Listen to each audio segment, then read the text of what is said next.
Williams. I'm the modeller of Duck Stores. I've been involved in Pendon since 1978, and this was one of the earliest models that I began to work on. Started work on it in 1982, and the model was actually finished in 2012, although that doesn't imply 30 years of full-time work. Much was done on other modelling projects for Pendon during that same period. But nevertheless it adds up to a fairly substantial investment in modelling time.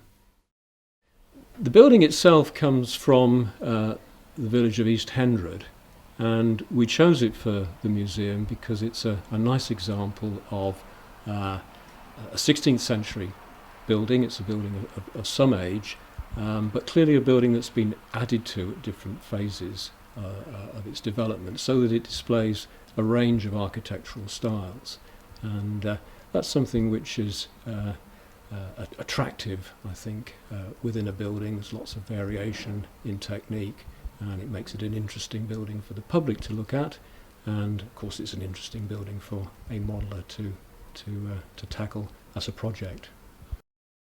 The building itself is quite complex. It contains a number of functions within its overall space, but one of the primary functions that it served was as a village shop.